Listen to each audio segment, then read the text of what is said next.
Hello friends, welcome to Raj Malhotra's IAS. So guys, this is the lecture 4 and today we are going to learn about Rise of Magda. So Rise of Magda जो है आज हम पढ़ने वाले हैं and Mauryan empire के बारे में कुछ चीज़ों को जानेंगे और पास्ट ईयर्स के क्वेश्चंस को भी थोड़ा एनालाइज कर लेंगे कि आपको प्रिपरेशन किस लेवल की करनी है, किस टाइप से करनी है. So before doing that then let's practise some of the question. कुछ क्वेश्चंस जो हैं प्रैक्टिस करते हैं and these questions are related to the yesterday session. थोड़ा आपको पता लग जाएगा. There are some terminologies, new things that you will learn. Okay, so here is your first question.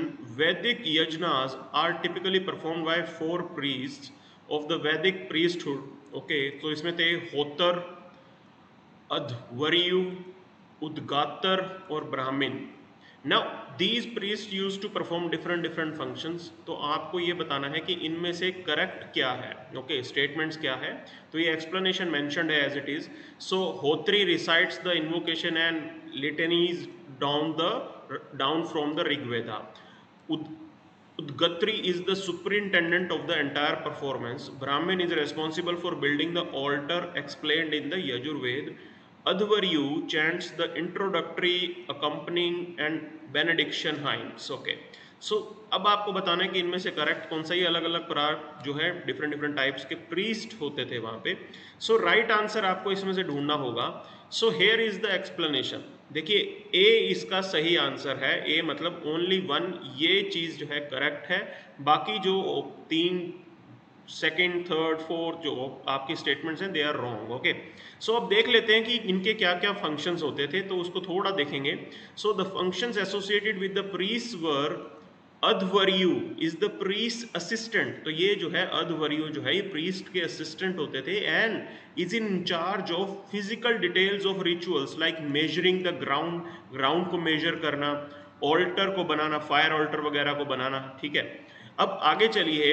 Adhvaryu offers the oblations. Udgatri is the chanter of hymns. तो उदतगिरी जो है वो जो है हाइम्स को बोलते थे. Okay, they were the chanters of hymns set to melodies and musics drawn from the Samaveda. जो सामवेद के अंदर म्यूजिक मेलोडी के बारे में बात की गई है. सो उदतगिरी जो है, उदगत्री जो है वो उसको बोलते थे. ओके, अब ये पता लग गया आपको. तो इस तरीके से इन टर्म्स को हमें याद रखना है. Now Hotri recites invocation and litanies down from the Rigveda. Okay, ये इनका फंक्शन था. और the assistant to the priest was known as Adhvaryu, ये हम कर चुके हैं. Obligations were offered by Adhvaryu, ये भी हम देख चुके हैं. Chanters of hymn set to be melodies, ये उद्गतरी का जो है वो ये काम होता था. So Brahmin superintendents the entire performance. जो ब्राह्मण होते थे पूरी परफॉर्मेंस को सुपरिटेंड करते थे. और होत्री रिसाइट्स द इन्वोकेशन, ये सब पता लग गया हमें. ओके, मेन ब्राह्मण का काम क्या होता था, वो इस सब को सुपरिटेंड करते थे और ये बाकी जो है तीनों मिलके अलग अलग फंक्शन जो है वो किया करते थे. अब इनके क्या फंक्शन है ये आपको याद रखने हैं सारे. Now will move to another question. In Jainism Abhedan was related with. अब ये अभेदान किस चीज से रिलेटेड है, ये सीधा साधा सवाल है. अब मैं इसके अंदर एक कॉम्प्लेक्स क्वेश्चन बना लेता हूं. The Abhedana term is related with, ये टर्म ही किस चीज से रिलेटेड है. अब यहाँ पे इसके अंदर मैं आपको हिंदुइज्म डाल दूंगा, शैवइज्म, वैष्णविज्म, जैनिज्म, ये सब इसके अंदर लिख सकता हूं मैं. ओके, अलग अलग टाइप से क्वेश्चन बना सकता हूं. तो अभेदान जैनिज्म के टर्म है और ये किस चीज से रिलेटेड है ये आपसे पूछ रहे हैं वो. सो देखो, daan is a virtue and duty in Jainism. It is considered as an act of compassion and must be done with no desire. अब ये अलग अलग प्रकार के दान है. सो आहार दान, डोनेशन ऑफ फूड. अशुद्ध दान, डोनेशन ऑफ मेडिसिन. जनदान, डोनेशन ऑफ नॉलेज, मतलब आप जाके पढ़ाइए. Abhedan, giving of protection of freedom from fear, asylum to someone's under threat. जो किसी थ्रेट के अंडर होगा उसको प्रोटेक्शन देना, ये अभेदान के अंदर जो है वो किया जाता था. सो ये आप समझ सकते हो, giving protection to someone under threat, ये सी इसका सही आंसर हो जाता है. ठीक है जी, अब आगे बढ़ते हैं. तो आगे की बात देखिए. So Jains celebrate 5 major events in the life of Tirthankar. They are called कल्याणक. अब ये जो तीर्थंकर होते हैं इनकी जिंदगी से रिलेटेड जो है ये 5 अलग अलग इवेंट्स होते हैं जिसका बोल देते हैं कल्याणक. Consider the following with reference to them. अब आपको कंसिडर करना पड़ेगा. देखिए, छवयान कल्याणक, ये is the event when Tirthankar's soul is born. Diksha Kalyanak is the event when Tirthankar's soul attains true knowledge. Keval Gyan Kalyanak is the event when Tirthankar's soul leaves the physical existence. अब आपको बताना है कि ये जो छव्यन कल्याणक, दीक्षा कल्याणक, केवल ज्ञान कल्याणक जो है ये क्या है। सो इसका एक्सप्लेनेशन हम देखते हैं। देखिए, जो छव्यन कल्याणक है, this is the event when the Tirthankar's soul departs from its last life and is conceived in the mother's वूम।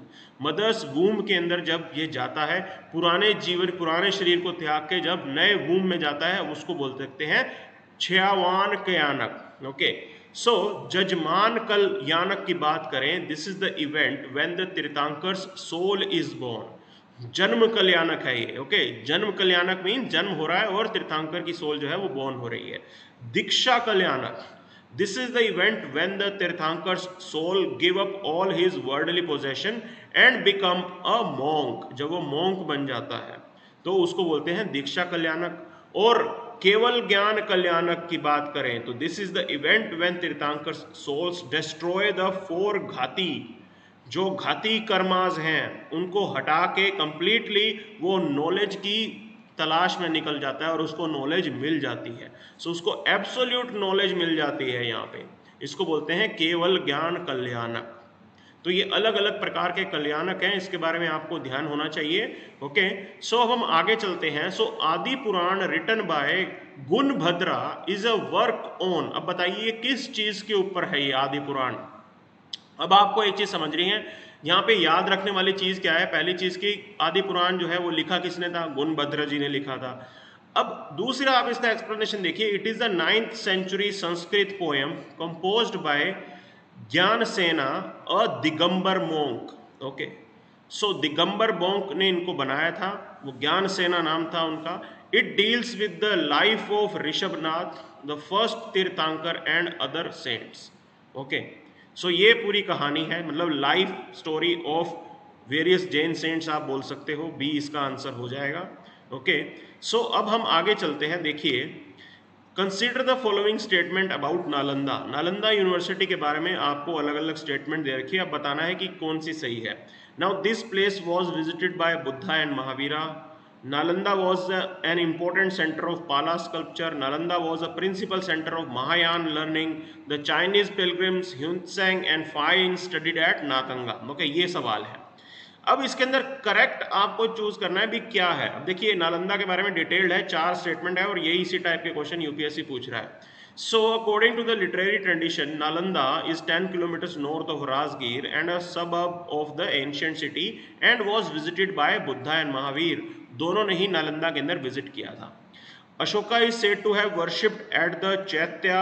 Okay, so Sariputra करके एक है, वहां पे चैत्य है, वहां पे जो है अशोका जी ने एक तरीके से वर्शिप किया था। And he was Buddha's disciple and erected a temple. So Sariputra जो है ये इन्होंने जो है एक चैत्य बनाया था और ये बुद्धा के डिसिपल थे, चेले थे। By the time of Harsha, Nalanda had become a principal center of Mahayana learning। अब ये पता लगाना चाहिए, महायान लर्निंग का मेजर सेंटर था हर्षा के टाइम पे। बहुत बेहतरीन यूनिवर्सिटी थी ये।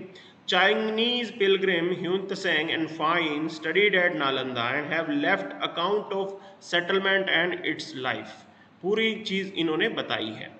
अब अगले सवाल पे चलते हैं। In the Buddhist period श्रेणीज served which of the following purpose. अब ये श्रेणीज थे, ये क्या क्या पर्पस किया करते थे उस टाइम पे। सो banking institute, supporting the religious institute, funding the political institutions. Okay, अब आपको सिलेक्ट करना है इनमें से, तो सीधे हम बात चलते हैं। श्रेणीज और ancient Indian guilds are unique and multifaceted form of organisation which combined the function of democratic government, a trade union, a court of justice and technological institutions। तो ये अलग अलग काम जो है ये किया करते थे। तो ये सारी चीज आपको यहाँ पे याद रखनी है। ओके, तो ये कोई कहीं लिखा नहीं है कि पॉलिटिकल इंस्टीट्यूशंस को फंड करते थे, ऐसा कुछ भी नहीं है। इनके फंक्शन होते थे अलग अलग प्रकार के। तो अब हम आगे चलते हैं। Many crafts person and merchants from these association. श्रेणीज के अंदर बहुत से क्राफ्ट्समैन और मर्चेंट्स मेंबर होते थे। These shrenis of crafts person provided training, procured raw material and distributed the finished product. Shrenis of merchant organise the trade, ये उनका काम होता था, एंड बैंक्स की तरह काम करते थे, ओके। और this was invested and a part of interest was written, इस टाइप की कुछ चीज होती थी, रिलीजियस इंस्टीट्यूशंस को दे दिया जाता था। अब दूसरे सवाल पे चलते हैं। सो डॉक्ट्रेन ऑफ अनाता, अब बुद्धिज्म में अनाथ का एक डॉक्ट्रेन है, इसका मतलब क्या है? अनाथ, पहली चीज आपको ये याद रखना है कि डॉक्ट्रेन ऑफ अनाथ जो है वो बुद्धिज्म का डॉक्ट्रेन है। दूसरी चीज आपको ये याद रखनी है, इसका मतलब क्या है, स्टेटमेंट दे रखिए, there is no permanent and independent essence in human being, the sense of self as perceived by being is illusory, which is above all is correct. Okay, बताइए कौन सा करेक्ट है? तो ये आपको समझना है, अनाता का मतलब है non self, okay, substance less, कि आपने सब कुछ छोड़ दिया, ठीक है जी। तो इसका मतलब, इसका सही आंसर है सी, दोनों स्टेटमेंट करेक्ट है। So individual is compounded of 5 factors, कि भी आप खुद कुछ नहीं हो, आप तो एक 5 फैक्टर्स हैं उन्हीं का ही पार्ट हो। जैसे हम बोलते हैं ना, वायु, अर्थ, और जो एक बोलते हैं कि दिल, और इस टाइप की चीजें, ओके, अग्नि, वायु, जल, ठीक है ना, आकाश, धरती, आप इन्हीं चीजों से बने हो, पंच महाभूत बोल देते हैं। तो ये बात बोली है कि आप खुद कुछ नहीं हो, नॉन सेल्फ हो, नॉन परमानेंट हो, ओके। और अनाथ का डॉक्ट्रिन ये बताता है। अब आगे चलते हैं, देखिए ये टर्म्स हैं, ये याद रखना, सेक्ट्स हैं ये बेसिकली, ओके। सो सेक्ट बेस्ड क्वेश्चन जो है यूपीएससी ने पूछे और हमने डिस्कस भी किए हैं। सो निंगमा, खगयुद्ध, Sakya, Gelug, these are sects and schools of, बताने ये कौन से टाइप के बुद्धिज्म के सेक्ट्स और स्कूल हैं? निंगमा, खगयुद्ध, शाक्य, तो ये जो है वज्रयान बुद्धिज्म के हैं। बेसिकली लद्दाख के रीजन के अंदर इसका जो है इसको फॉलो किया जाता है। अब ये न्यूज़ में भी आ गया था, जो बुद्धिस्ट चेंट्स लद्दाख में गाए जाते हैं उसको intangible cultural heritage of humanity के अंदर जगह दे दी थी, ओके। अब दूसरी, 2 forms of Buddhism are practised in Ladakh, namely Mahayana, Vajrayana. There are 4 major sects, namely Nyingma, खगयुद्ध, शाक्य और गेलुक।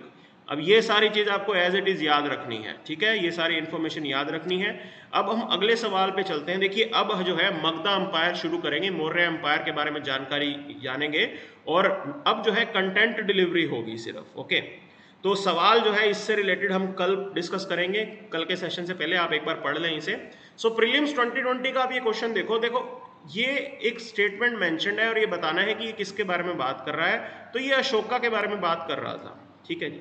ये स्टेटमेंट एज इट इज 2020 का है। अशोका आपके लिए इंपॉर्टेंट चीज है, मौर्य एम्पायर पूरा इंपॉर्टेंट है। Now which of the following relief sculpture inscription is रण्योशोका? ओके, रण्योशोका कौन से इंस्क्रिप्शन के अंदर मेंशन है, ये आपसे पूछ लिया उन्होंने। अब अलग अलग जो इंस्क्रिप्शन है उनके अंदर अलग अलग इंफॉर्मेशन है, हम सबको एक एक करके कवर करेंगे यहाँ पे, you don't worry about that, okay. So let's learn few things, few knowledgeable concepts related to the Mauryan Empire. So Magadha हमें पता है उस जगह पे Mauryan Empire ओरिजिनेट होती है। Mauryans ruled from their capital, Pataliputra उनकी राजधानी थी, इतना पता लग गया। देखिए, so both Indian and classical sources suggest that Alexander's retreat resulted in reaction of a vacuum and therefore Chandragupta Maurya ने अपना किंगडम वहां पे एस्टेब्लिश कर दिया। So Chandragupta founded the Mauryan empire, okay, Chanakya की हेल्प से। एंड चाणक्य कौन था? Chanakya was an important minister in the court of Nanda ruler. तो नंदा रूलर की कोर्ट में चाणक्य साहब काम करते थे, एक मिनिस्टर थे, लेकिन बाद में इन्होंने चंद्रगुप्त की मदद से जो है उसका तख्ता पलट कर दिया।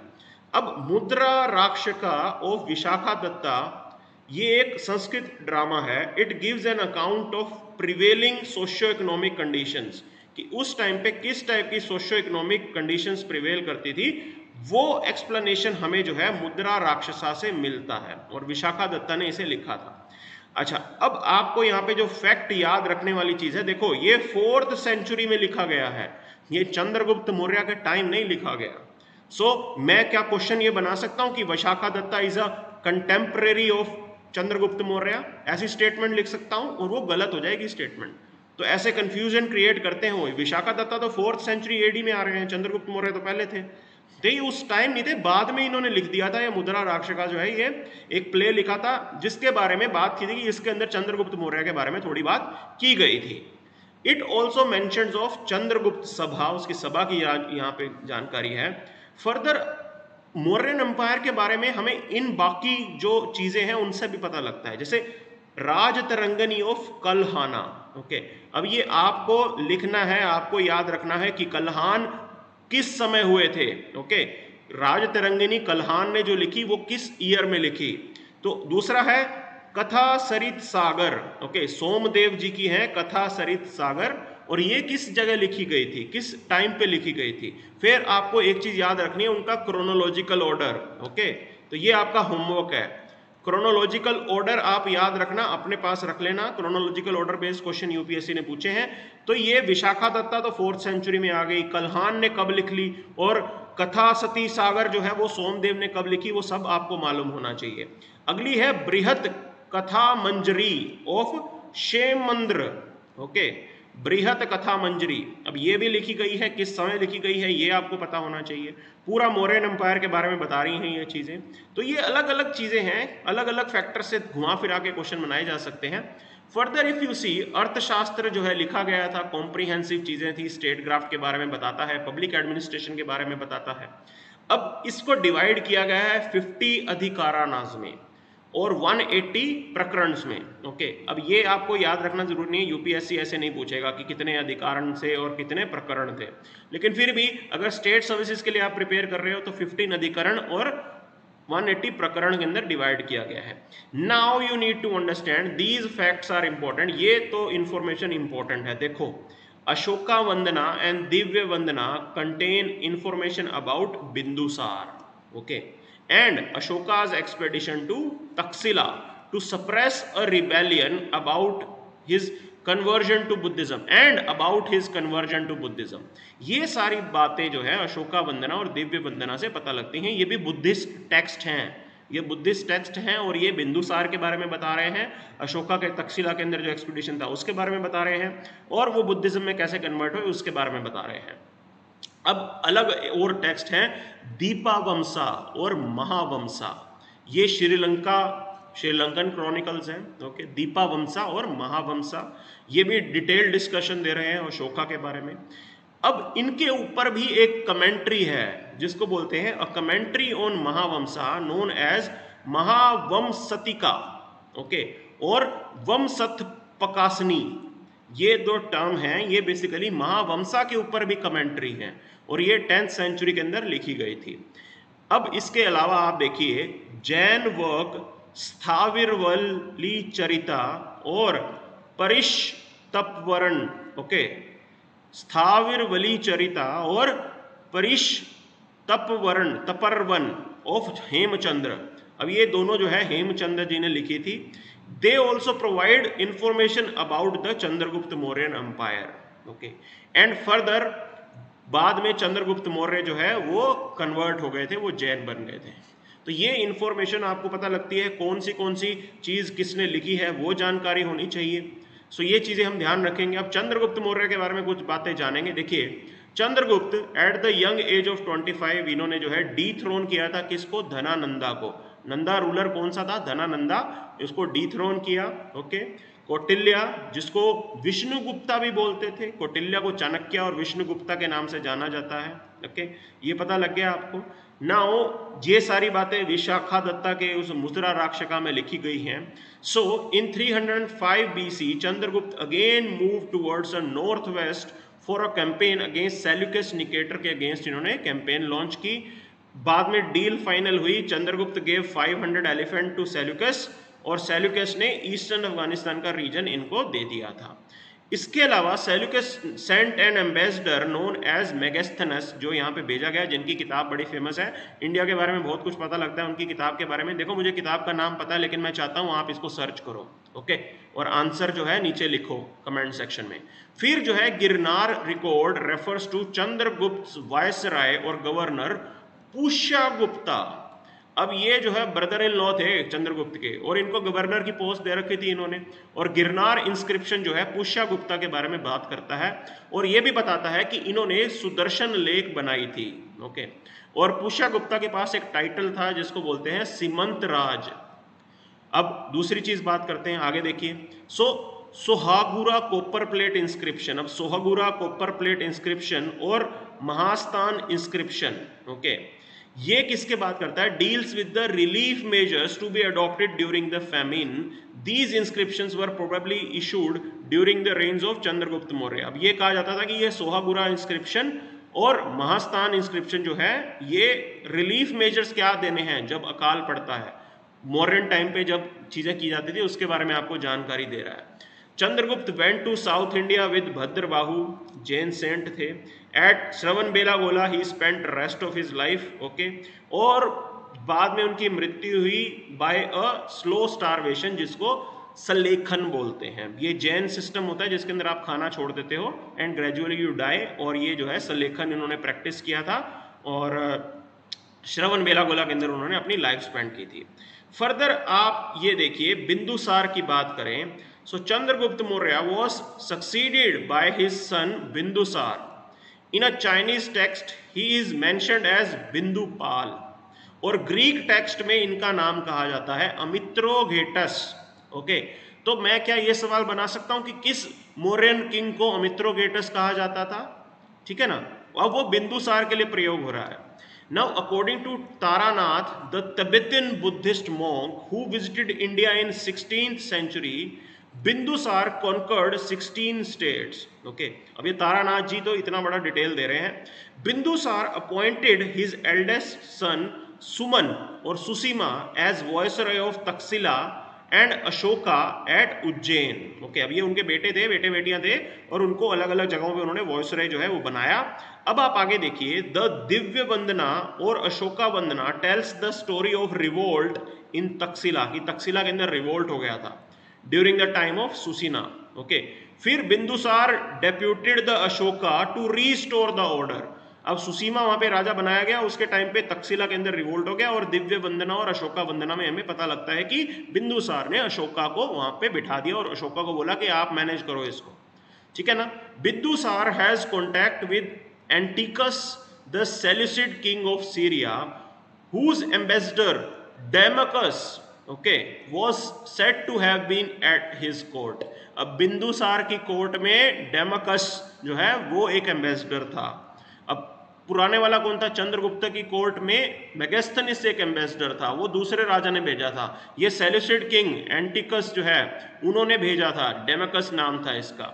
फर्दर आप देखिए, so Bindusara wrote to the Antiochus one asking for some sweet wine, dried figs and a sophisticated to be sent to the Mauryan court. Okay, sophist, ठीक है ना, sophisticated गलत वर्ड हो गया, sophist था. ओके, ये सारी चीजें उन्होंने बोली थी.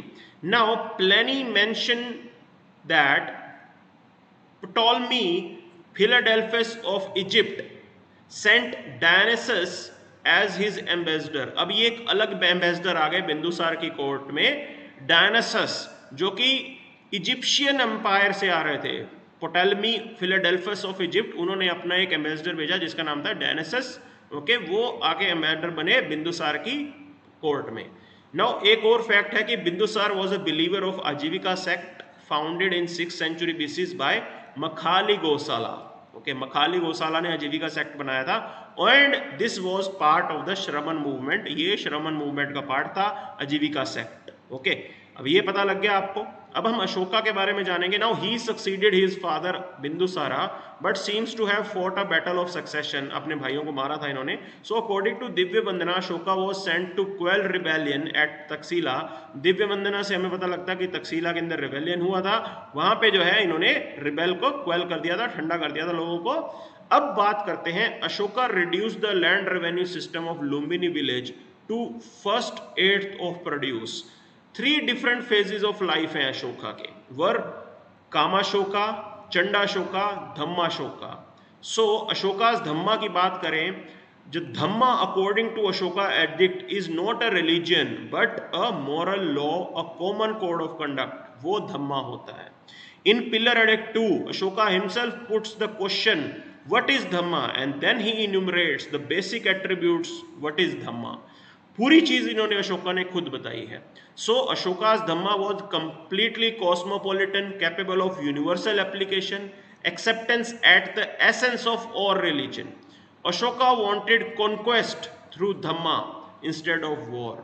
ये जंग नहीं करते थे, ये जो है धम्मा के थ्रू जो है कॉन्क्वेस्ट चाहते थे. एंड रिप्लेसमेंट ऑफ भैरी गोसा विद धम्मा गोसा। जो साउंड ऑफ वॉर ड्रम होते थे उनको हटा के शांति जो है वो स्थापित करना चाहते थे, उसका नाम था धम्मा घोष। सो अशोका's धम्मा was intended to strengthen the social solidarity और social relationship, ये इनका मेन फोकस था। To the propagation of Dhamma, Ashoka had been several measures, बहुत एक several measures लिए। So धम्मा महामाता ये इन्होंने बनाए थे, ओके, और उनकी रिस्पॉन्सिबिलिटी दी थी। आप देखें, इसको मेंटेन करके देखें कि क्या ये चल रही है। So through Dhamma he further stressed the paternal concept of monarchy, कि राजा का रोल एक पालक का रोल है, ठीक है, पालक इन द सेंस जनता की सेवा करने वाले का। अब यहाँ पे आपको देखना है कि ये देखो क्वेश्चन प्रीलिम्स में आया है, which of the following relief sculpture inscription is रण्योशोका मेंशन। रण्योशोका कौन से इंस्क्रिप्शन में मेंशन है? अब सारे इंस्क्रिप्शन के बारे में हम जानेंगे। अशोका के अलग अलग इंस्क्रिप्शन है, उन सब के बारे में आपको जानकारी होनी चाहिए, ठीक है जी। तो ये कुछ बातें समझेंगे, ओके। अब most of the inscriptions were composed in Brahmi script, Prakrit language में थी। मस्की, गुर्जरा, नेतूर और देगोलन इंस्क्रिप्शन ये मेंशन करते हैं अशोका के नेम को, देवनपिय, अशोका, पियदासी। तो ये चार नाम आप याद रख लो, मस्की, गुजरा, नेतूर और देगोलन। इसके अकॉर्डिंग जो है अशोका का नाम था देवनपिया, अशोका, पियदासी। फर्दर जो कंगनहाली के अंदर जो इंस्क्रिप्शन मिला है उसके अंदर अशोका को रण्यशोका के नाम से जाना गया है, जो कि सवाल में पूछा गया है, ओके। अब 14 मेजर एडिक्ट्स हैं, उसके बारे में हमें पता होना चाहिए, और वो कहाँ कहाँ लोकेटेड है ये पता होना चाहिए, ठीक है ना। क्वेश्चन ऐसे बना सकते हैं। सो कालसी देहरादून में है, गिरनार गुजरात में है, यरगुड़ी आंध्र प्रदेश में है, मनसेरा अब पाकिस्तान में है, सुपारा मुंबई में है, धौली और जगूड़ा ये उड़ीसा में है, शब्जगरी ये पाकिस्तान में है। अब शब्जगरी जो है खरोष्टी के अंदर लिखा हुआ था, उसके ऊपर ये मेजर एडिक्ट है। सो कौन सा एडिक्ट कहाँ कहाँ पे लोकेटेड है ये सब आपको यहाँ पे याद रखना है। You can make a mnemonic out of it, और you can just at least remember 4 or 5 of them, okay, ताकि आप एलिमिनेट करने में सक्षम हो जाओ। Now 2 separate Kalinga rock edicts are located at Dhauli and Jaugada, Orissa के अंदर जो लोकेटेड है। वहां पे बताया गया है कि कैसे रिलीजियस टॉलरेंस के ऊपर इंफॉर्मेशन है, चैरिटी के ऊपर इंफॉर्मेशन है, कलिंगा वॉर की information and change of heart की इंफॉर्मेशन। फर्दर अगर आप बात करें तो Girnar seems to be the important site for edification as inscription of Skandagupta and Rudradaman have also been found here. तो गिरनार के अंदर तो बहुत सारे इंस्क्रिप्शन थे, अशोका वाला भी मिला, फिर स्कंदगुप्त का मिला, रुद्रदमन का मिला, वो भी यहाँ पे मिले हैं, ओके। और जो इंस्क्रिप्शन मनसेहरा और शब्जगरी में है जो पाकिस्तान में रह गया, वो खरोष्टी स्क्रिप्ट में थे। ये भी आपको ध्यान रखना है, ये दो जो इंस्क्रिप्शन थे ये 2 खरोष्टी में थे। अब ये पता लग गया आपको। अब यहाँ पे टैक्सेस के नाम दे रखे हैं और नेचर ऑफ टैक्सेस, किस टाइप के टैक्स थे वो सारी जानकारी है। लेकिन उससे पहले आप ये देखें, स्पाइस जो थे देवर ऑफ 2 टाइप्स, ओके, संस्थान और संचारी। अब संस्थान क्या थे? जो एक जगह स्टेशन रहते थे, और संचारी जो है वो प्लेस टू प्लेस मूव करते थे। They were also known as Gudhapurushas. अब ये टर्म मैं बना सकता हूँ, गुधा पुरुषाज कौन थे अशोकन टाइम में, तो आपको बताना है कि वो स्पाइस थे, ओके, नजर रखने के लिए थे। अब हम आगे चलते हैं। देखिए टैक्सेस के नेम, भाग जो था वो लैंड रेवेन्यू था, बलि जो था वो एडिशनल टैक्स होता था, ओके। प्रण्य ये इमरजेंसी टैक्स होता था, प्राण्य ये emergency tax. Pindakaras collected annually from the entire village, Pindakara बोलते हैं जिसे, पंजाबी में पिंड होता है गांव आपका, ठीक है ना, पिंड करा, कर मतलब होता है टैक्स, तो पिंड कराज से आप जोड़ लो कि भी एंटायर विलेज के ऊपर जो है ये टैक्स लगता था, ठीक है जी। प्रवेश्या इंपोर्ट ड्यूटी थी, निष्क्रम्य एक्सपोर्ट ड्यूटी थी। निष्क्रम एक्सपोर्ट, प्रवेश करना, देखो प्रवेश करवाना, और निष्क्रम मतलब बाहर निकालना, निष्क्रिय करना, वहां से आप समझ लो। प्रवेशिया मतलब प्रवेश हो रहा है तो इंपोर्ट ड्यूटी, निष्क्रिय मतलब बाहर जा रहा है तो एक्सपोर्ट ड्यूटी। सेना भक्तम टैक्स फॉर आर्मी, सेना के लिए टैक्स लगता था। शुल्क जो था वो कस्टम ड्यूटी थी। विष्टि फोर्स्ड लेबर, अब देखो गुप्ता के टाइम पे भी विष्टि होती थी और यूपीएससी ने सवाल पूछा था विष्टि क्या होती थी, ठीक है जी। अब ये आपको यहाँ पे ध्यान रखना है। अब उसके अलावा देखिए उदय भानु उदय भानु था आपका इनकम टैक्स, फिर था उदय भगोकल, उदय भगोकल ये इरिगेशन टैक्स था। अब ये टर्म सारी आप याद रखें, देखो उदय भानु उदय भगोकल तो याद रख लो, इरिगेशन टैक्स और इनकम टैक्स, ठीक है जी। इस तरीके से चीजों को हम देखेंगे। सो अब आगे देखते हैं। So chief source of revenue was land tax, और it was of the total produce and it was collected by revenue officer, आप अपॉइंट करते थे, उसके थ्रू कलेक्ट होता था। और ट्रेड रूट्स वर कॉल्ड वनी कथा। अब ये वनी कथा टर्म मैं क्वेश्चन बना के पूछ सकता हूं, वनी कथा क्या है? ये ट्रेड रूट्स को कहते थे, अलग अलग ट्रेड रूट्स होते थे, उनको वनी कथा नाम जो है दिया गया था। गोल्ड कॉइन्स वर एब्सेंट, सोने के सिक्के नहीं होते थे, सिल्वर कॉइन यहाँ पे चला करते थे। एग्रीकल्चर की बात करें तो गणा संघा सिस्टम था, कम्युनल ओनरशिप ऑफ लैंड थी, इसके साथ साथ सरकारी ज़मीन भी थी, स्टेट ओन लैंड जिसको सीता लैंड बोलते हैं, ठीक है। एक कोऑपरेटिव लैंड बोलो जो पूरी की पूरी गण संघ की होगी, सबकी कंबाइंड हो गई, और एक स्टेट ओन्ड लैंड जिसको सीता लैंड बोलते थे। पब्लिक वेलफेयर की अगर आप बात करो तो रिजर्वॉयर को तगड़ा बोलते थे, तडगा, ओके। तडगा रिजर्वॉयर के लिए यूज किया जाता था ये मौर्यन टाइम पे, and it was built at Saurashtra, okay, during the Chandragupta time. अब यहाँ पे रुद्र दमन, जो इंस्क्रिप्शन ऑफ रुद्र दमन है उसके अंदर इस चीज की बात मेंशन है, रिजर्वॉयर को बोलते थे तडगा, ठीक है ना। अब ये अलग अलग टर्म्स पूरे करते हैं, देखो अगरी हट्टा करके एक टर्म आई थी 2016 प्रीलिम्स में, तड़गा भी आ सकती है, तड़गा इज अ रिजर्वायर, ठीक है जी, पानी इकट्ठा करने के लिए। सो ये हमें मालूम पड़ गया, ये सारी चीजें याद रखनी है। So this was about your Magadhan empire, Mauryan empire, and we are going to discuss few questions tomorrow. So with the start, in the start of the next session, okay, I'll bring some question, kuch practice karenge. So I hope you are looking into these videos, you are understanding things. Please do like these videos, okay, it is really helpful for us, and you can share it with your friends if you are finding it beneficial for you. Thank you very much.